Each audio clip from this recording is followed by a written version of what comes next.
It has now been almost 4 months since the Correction Center of Northwest Ohio, better known as CCNO, voted to become an ICE detention center. And today, CCNO board member and Lucas County Commissioner Pete Gerken returned there to learn more about how the migrant detainees are being treated. Michael Sandlin, he joined the commissioner and joins us now in studio with more on what the day was like. Michael?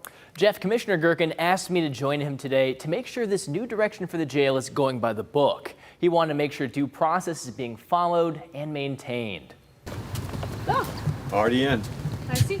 I have no fears that this institute treats people here well. It's what's the due process being provided people by ICE, and what access do they have to outside attorneys? How are their cases being handled? County Commissioner Pete Gerken never wanted CCNO to be a detention center. Back in February, he and Lucas County Sheriff Mike Navarre spoke out against the decision, but they were shot down 8-2. So now, Gerken says the very least he can do is make sure it's being run properly. Yeah, they're here. I want to make sure they're afforded all the due process in our town that they should be. To do so, Gerken has brought a full team with him, consisting of his fellow county commissioners, immigration attorneys, and migrant-friendly nonprofits, to tour the facility and meet with CCNO's director Dennis Sullivan. Their first question, what kind of migrant is staying here?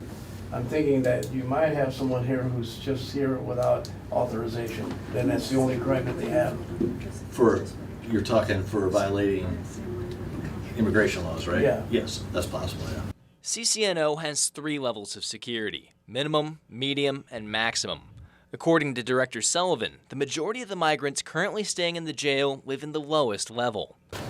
72 minimum security, 1 medium security. However, Sullivan couldn't speak to any of their individual charges because ICE doesn't tell them. It's not the restraint that I know of, it's that we don't receive them. So you're not informed of no, the charges? No.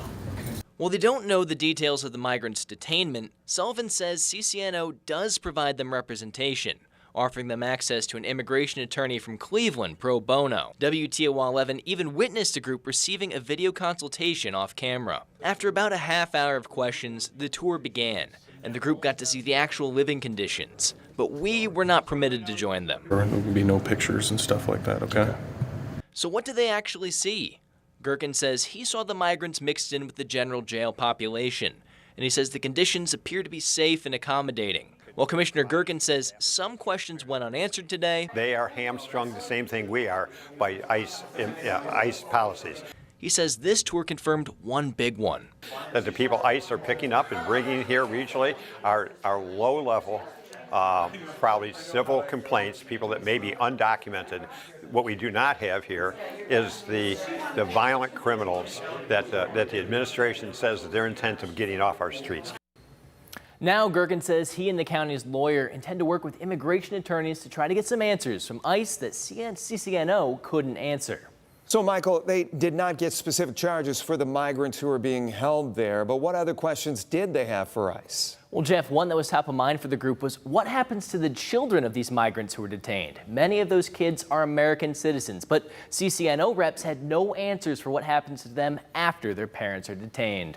In studio, I'm Michael Sandlin, WTOL 11.